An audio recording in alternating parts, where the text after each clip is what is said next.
नमस्कार दोस्तों, मैं हूं अनुराग दुबे और SC Bose civil services academy पर आपका स्वागत है।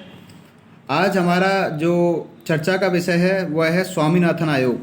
जैसा कि आप जानते हैं, हाल ही में भारतीय संसद द्वारा 3 कृषि अध्यादेशों को या 3 बिलों को पास किया गया है और जिसके विरोध में किसानों द्वारा दिल्ली की सीमाओं पर आंदोलन किया जा रहा है और यह आंदोलन 1 महीने से भी ज़्यादा हो चुका है, लेकिन अभी तक इसका कोई भी सॉल्यूशन नहीं निकला है।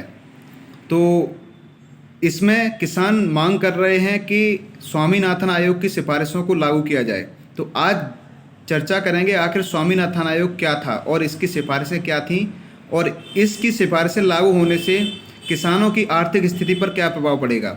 तो सबसे पहले देखते हैं स्वामीनाथन आयोग आखिर ये चर्चा में क्यों है। क्लियर? देखिए, स्वामीनाथन आयोग जो चर्चा में है उसके लिए आप देखते हैं केंद्र सरकार द्वारा फिलहाल 3 अध्यादेश लाए गए हैं और जिसकी वजह से सीमा पर आंदोलन चल रहा है, लेकिन इसके मामले में कोई भी गंभीर निर्णय नहीं हो पा रहा है। और इसमें किसानों की मांग क्या है कि स्वामीनाथन आयोग की सिफारिश को लागू किया जाए।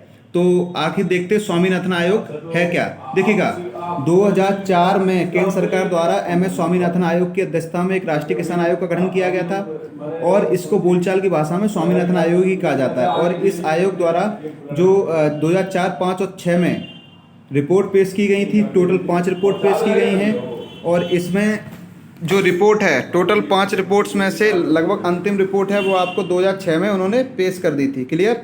तो 2006 में इन्होंने 5वीं रिपोर्ट भी पेश कर दी है।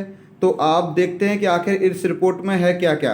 तो इसमें बेसिकली बात की गई है कि सभी को सार्वभौमिक खाद्य सुरक्षा उपलब्ध कराई जाए और एक ऐसी रणनीति बनाई जाए जिससे देश में खाद्य और पोषण सुरक्षा को बढ़ाया जा सके। ठीक है। दूसरा, इन्होंने कहा कि देश में कृषि उत्पादकता और लाभप्रदता को वृद्धि करना, यानी देश में कृषि उत्पादकता। आज अगर देखते हैं देश के अंदर जो टोटल प्रोडक्टिविटी है वो बहुत कम है कृषि क्षेत्र में, क्योंकि जो कृषि क्षेत्र है वो टोटल GDP का 17% कॉन्ट्रीब्यूशन दे पा रहा है और देश की लगभग 49% जो जनसंख्या है वो कृषि क्षेत्र में संलग्न है।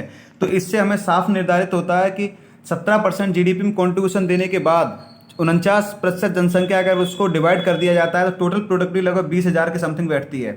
और इंडिया में अभी जो total per capita PCI per capita जो इनकम है वो आपकी लगभग 1,41,000 के समथिंग बैठती है। ठीक है।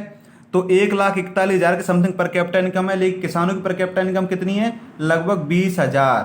ठीक है। तो यहाँ से हम देखते हैं कि बड़े पैमाने पर छिपी हुई बेरोजगारी यहाँ पर लगी पड़ी है। ठीक है। तीसरा बात की गई है कि जो पहाड़ी और शुष्क एवं अर्धशुष्क क्षेत्र हैं और ये तटीय क्षेत्र है, यहाँ किसानों को विशेष कार्यक्रम का सुझाव, क्योंकि ऐसे एरिया जहाँ पर अलग अलग डाइवर्सिटी है या अलग अलग तरीके से खेती की जा सकती है, तो उनको वहाँ पर सुझाव दिया जाए जिससे कि वो अपनी कृषि की इनकम को बढ़ा सकें। ठीक है। साथ ही कहा गया कि कृषि उत्पादों की गुणवत्ता बढ़ाई जाए और उनकी लागत को कम किया जाए जिससे कि विश्व स्तर पर उनको प्रतिस्पर्धी बनाया जा सके, क्योंकि इंडिया का जो एग्रीकल्चर सेक्टर है उसका एक्सपोर्ट बहुत कम है, ना के बराबर हम कह सकते हैं कि पूरे वैश्विक स्तर पर इंडिया का एग्रीकल्चर सेक्टर एक्सपोर्ट नहीं कर पा रहा है। तो उसको इफेक्टिव बनाने के लिए स्वामीनाथन आयोग ने उसको सिफारिश की थी।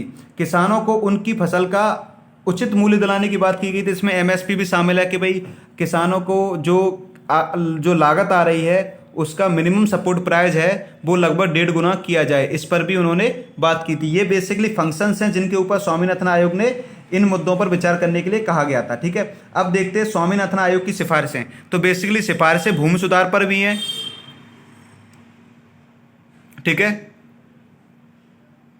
और इन्होंने सिंचाई सुधार की बात की थी, कृषि उत्पादकता को बढ़ाने पर जोर दिया था। इन्होंने किसानों के लिए सस्ता कर्ज की बात की गई थी, किसानों की आत्महत्या जो हो रही है उसको रोकथाम के लिए बात किया था, किसानों की समस्याओं को ठीक करने के राज्य स्तरीय आयोग के गठन की बात की गई थी, जैव संसाधनों को विकसित करने की बात की गई थी और उसके साथ साथ फसलों के लिए न्यूनतम समर्थन मूल्य की भी बात की गई थी कि भाई इनको 1.5 गुना किया जाए। वित्त बीमा पर भी बात इन्होंने की थी, वित्त बीमा लगभग इनको महिलाओं को भी प्रोवाइड किया जाए, रोजगार इसमें इफेक्टिव बने।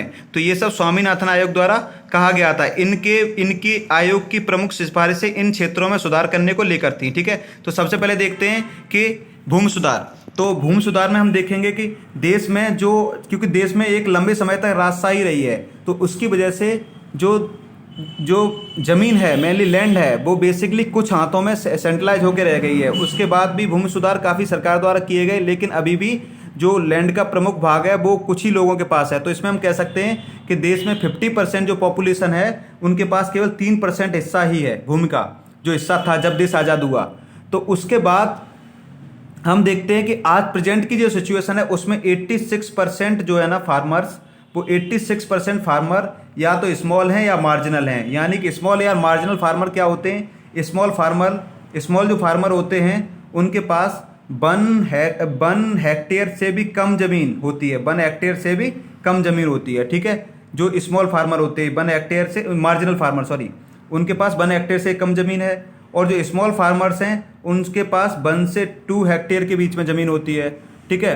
तो ये हमारे होते हैं स्मॉल एंड मार्जिनल फार्मर। और देश की टोटल जनसंख्या में 86% जो फार्मर हैं वो आपके स्मॉल एंड मार्जिनल फार्मर हैं। क्लियर?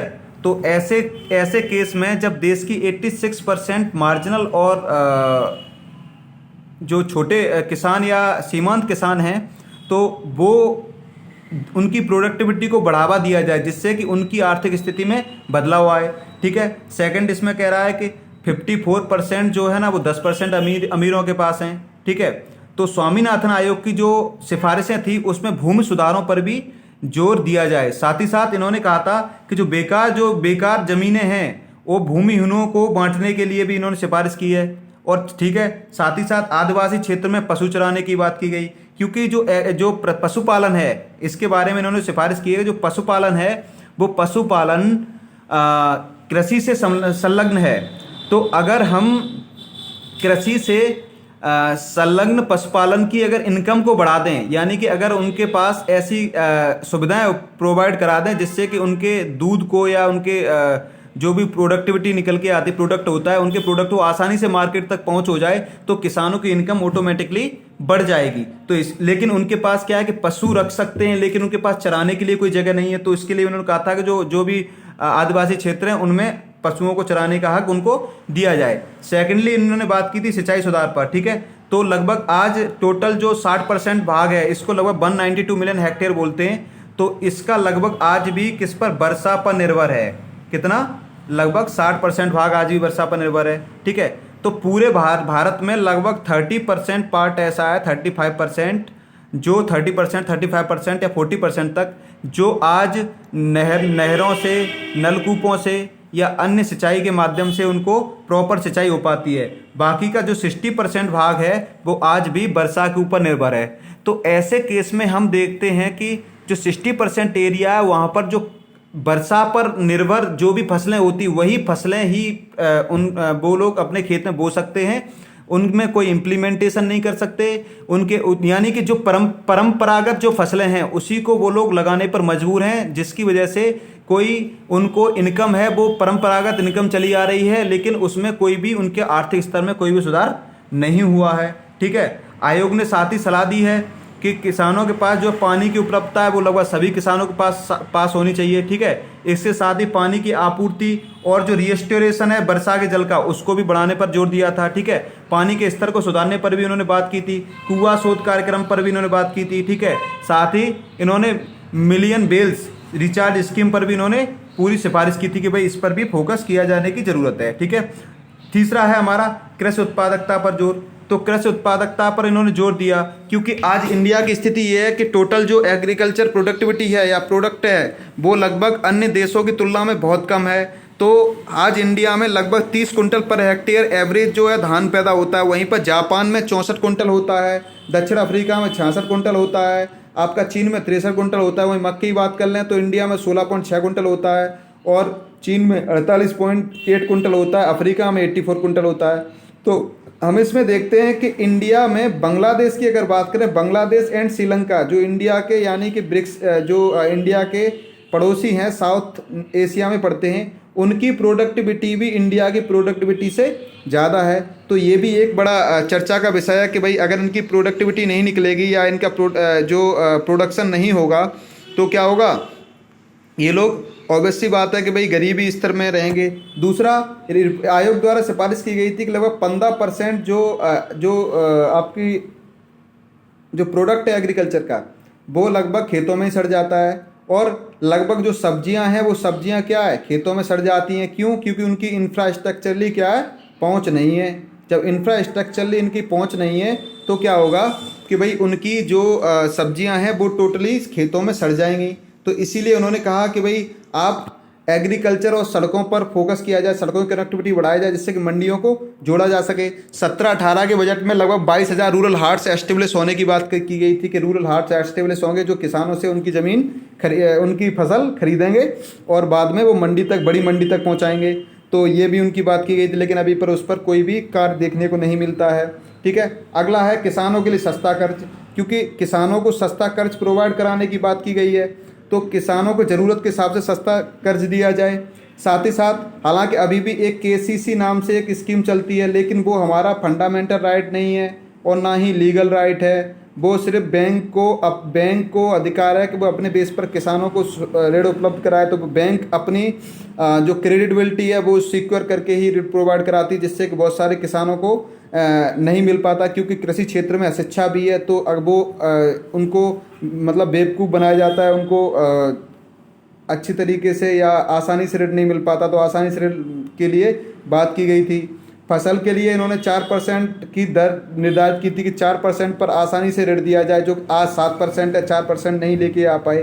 ठीक है, साथ ही साथ इन्होंने गरीब और ज़रूरतमंदों दोनों को बात की गई थी कि भाई गरीब और ज़रूरतमंदों दोनों को ही ऋण प्रोवाइड किया जाए। साथ ही साथ आप प्राकृतिक आपदाओं के बाद किसानों को राहत देने की बात की गई थी कि भाई कृषि जोखिम कोष स्थापित किया जाए, जिससे कि किसानों की फसल अगर सड़ जाती है तो उसमें हम उनको कुछ राहत दे पाएँ। ठीक है, आपदाओं के दौरान कृषकों के ऋण वसूली और सरकार की ओर से ऋण पर ब्याज छूट की भी सुविधा प्रदान की जाए, जिससे किसान आत्महत्या ना करें और उनके ऊपर कोई मानसिक दबाव ना बने। ठीक है, यहाँ पर आत्महत्या की बात की गई है। ठीक है, तो आत्महत्या में क्या इन्होंने कहा है कि भाई जो है ना, राष्ट्रीय ग्रामीण स्वास्थ्य मिशन को प्राथमिकता के आधार पर उन इलाकों में सक्रिय रूप से लागू किया जाए जिसमें किसान आत्महत्याएं घटनाएं हो रही हैं। तो उनको, जिससे कि उनकी आत्महत्या को रोकने के लिए किसानों को ये सुविधा प्रोवाइड की जाए। अगला बात की गई है किसानों की समस्याओं को ठीक से समझने के लिए राज्य स्तरीय आयोग की बात की गई है, क्योंकि केंद्र स्तर पर तो किसानों की समस्या है, लेकिन क्या है कि India is very diverse nation. तो पहाड़ी क्षेत्रों में अलग समस्या होंगी, प्लेन एरिया में अलग समस्या होंगी, अदर एरिया में अलग समस्या होंगी। तो उनकी जो बेसिकली समस्या क्या है, उस समस्या का रेजोल्यूशन तभी आप दिया जा सकता है जब प्रॉब्लम को समझा जा सके। तो उस प्रॉब्लम को समझने के लिए क्या है कि भाई आपको उनको राज्य स्तरीय आयोग की स्थापना की जानी चाहिए। ठीक है, साथ ही जैव संसाधनों के विकास विकसित करने की बात की गई है। ठीक, क्योंकि भारत में ग्रामीण जो लोग हैं वो अपने पोषण और आजीविका सुरक्षा के लिए जैव संसाधनों की एक विस्तृत श्रृंखला पर निर्भर रहते हैं। इसलिए इस दिशा में उन्होंने मतलब जो सुधार करने की बात की गई है।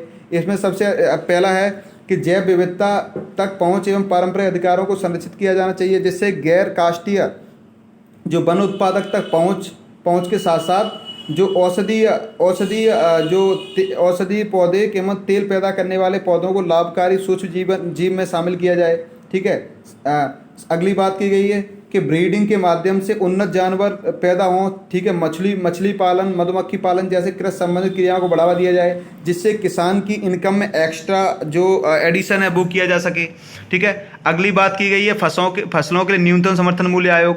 तो 2018 के बजट में हम देखते हैं कि सरकार द्वारा एमएसपी जो है ना लगभग 1.5 गुना कर दिया गया था 18-19 के बजट में। ठीक है, लेकिन इन्होंने इसमें एक बात कही है कि फसल उत्पादन के लिए मूल्य 50% दाम जो है ना किसानों को दिया जाना चाहिए, क्योंकि 1.5 गुना, यानी कि अगर 1 रुपये आपकी लागत आ रही है तो आपको 50 पैसे का मार्जिन दिया जाना चाहिए, जिससे कि आपका जो आर्थिक स्तर है वो बढ़े। ठीक है, और उनको अच्छी गुणवत्ता के बीज जो है ना कम दामों पर मुहैया कराए जाएं। आज बेसिकली क्या होता है, मंडी में अगर आप जाते हैं तो मंडी के अंदर अगर आपका माल 50,000 का बिकता है तो 20,000 आपको कैश दे दिया जाता है, 30,000 बोला जाता है बाद में ले जाना। जब आप बाद में जाते तो कहेंगे सर हमें ये ज़रूरत है, क्या ज़रूरत है, बीज चाहिए, खाद चाहिए, तो आप उस दुकान से ले लो। वो लोग सजेस्ट करेंगे कि भाई हमारी दुकान है, वहाँ से ले आओ। तो वहाँ पर किसानों को औंधे पौने दाम पर क्या होता है कि बीज और खाद दी जाती है, जिससे कि किसान को एक तरीके से बांध के रखा हुआ है। तो इस सिस्टम से किसान को छुटकारा दिलाना है, यानी कि किसानों को अच्छी गुणवत्ता के बीज कम दामों पर मुहैया कराने की बात की गई है। ठीक है, गांवों में किसान को जो एडवाइस करने के लिए जो है ना विलेज नॉलेज सेंटर की बात की गई कि गांवों के अंदर विलेज नॉलेज सेंटर बनाए जाएं, जिससे किसानों को उन फसल से रिलेटेड उनको एडवाइस किया जाए। यहाँ पर बात की गई है कि महिलाओं को भी किसानों के लिए क्रेडिट कार्ड जारी किए जाने चाहिए, क्योंकि इंडिया के बहुत सारे भागों में महिलाओं की कृषि के अंदर बहुत बड़ा योगदान है। ठीक है, और जोखिम फंड की बात की गई है कि भाई किसानों के लिए जोखिम फंड बनाए जाए ताकि प्राकृतिक आपदाओं के दौरान किसानों को मदद दी जा सके। ठीक है, अब अगर रोजगार की बात करें तो मैंने एक बात की थी प्रोडक्टिविटी। ठीक है, प्रोडक्टिविटी, तो इंडिया के अंदर प्रोडक्टिविटी मैंने आपको बताया था कि जो टोटल प्रोडक्टिविटी है वो है 49% पॉपुलेशन पर 17% कंट्रीब्यूशन हो रहा है। कहाँ पर? जीडीपी में। तो अगर इसको टोटल इंडिया का जीडीपी 2.2 ट्रिलियन है। कितना है? 2.2 ट्रिलियन। 2.2 ट्रिलियन को 49% पॉपुलेशन से डिवाइड कर दिया जाए तो लगभग ये बनती है 20,000। तो यहाँ पर प्रोडक्टिविटी क्या निकल के आती? कुछ नहीं निकल के आती है। एक आदमी को 20,000 पूरी सालाना हो रहा है, तो अगर उसको डिवाइड किया जाता है तो लगभग आपका 2.5 थाउजेंड पर मंथ आ रहा है।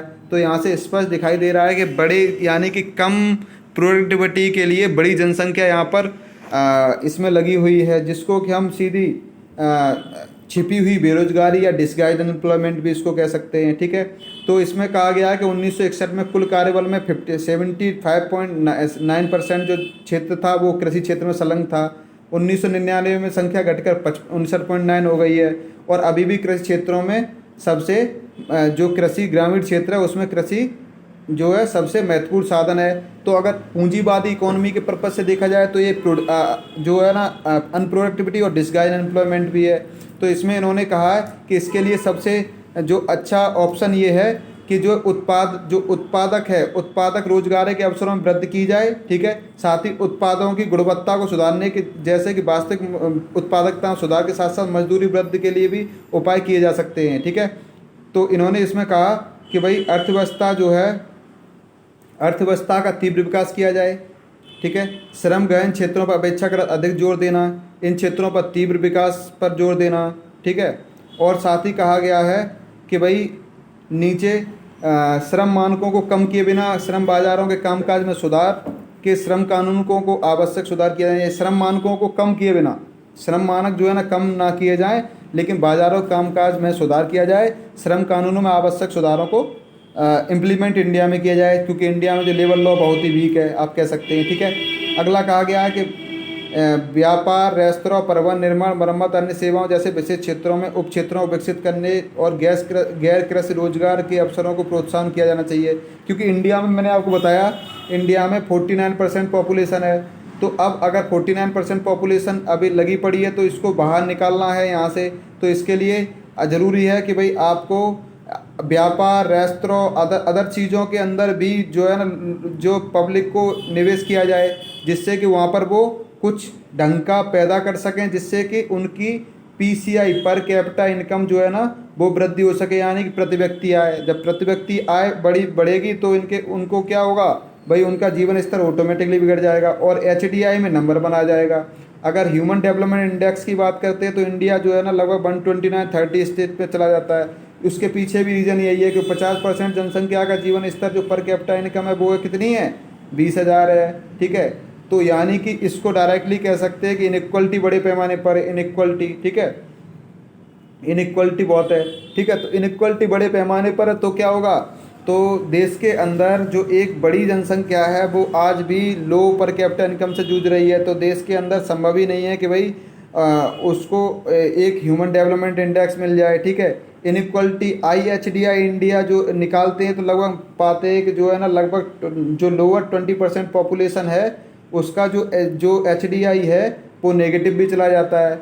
जब ये नेगेटिव हो जाएगा तो क्या होगा, वो ऑटोमेटिकली HDI से क्या कर देगा, नेगेटिव कर देगा HDI को। तो इसीलिए हमें फोकस करने की क्या ज़रूरत है, लोअर 20% पॉपुलेशन को क्या करना है, उसको फोकस करना है। ठीक है ना, तो स्वामीनाथन आयोग की बेसिकली रिपोर्ट का मैं ये जो कहा गया था कि भाई इन चीज़ों पर बहुत महत्वपूर्ण बदलाव करने की ज़रूरत है, जिसमें सबसे ज़्यादा है किसानों के लिए सस्ता कर्ज दिया जाए किसानों को, ठीक है, किसान जो आत्महत्या कर रहे हैं उसको रोका जाए, और किसानों को सिंचाई सुधार बहुत महत्वपूर्ण टॉपिक हो जाता है, क्योंकि बहुत सारा एरिया ऐसा है, क्योंकि इंडिया में किसान जो है ना कॉमर्शियल कृषि नहीं कर पाते।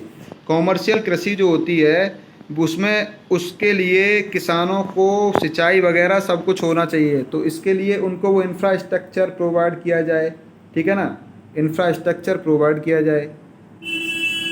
तो इसके लिए अभी का सरकार ने द्वारा जो है ना राहत पैकेज दिया है 20 लाख करोड़ का, उसमें भी एक वो है इंफ्रास्ट्रक्चर। तो इंफ्रास्ट्रक्चर कितना खर्च होगा वो तो बाद में पता चलेगा, लेकिन फ़िलहाल जो है ना स्थिति बहुत ज़्यादा ख़राब है और इसको बहुत ज़्यादा इम्प्लीमेंट करने की ज़रूरत है, ताकि देश में कुछ बेहतर हो सके। और स्वामीनाथन जी ने कहा था, if agriculture fails everything else will be fail. तो एग्रीकल्चर को हमें फेल नहीं होने देना है। और इंडिया में जो ग्रीन रिवॉल्यूशन है वो MS स्वामीनाथन ही लेकर आए थे, ठीक है ना। और इसके ग्रीन रिवॉल्यूशन के जनक हैं वो हैं हमारे नॉर्मन ई वॉरलॉग, ठीक है ना। तो नॉर्मन ई वॉरलॉग बेसिकली ये मैक्सिको के थे और इनके ये शिष्य रहे हैं MS स्वामीनाथन। बहुत बहुत धन्यवाद।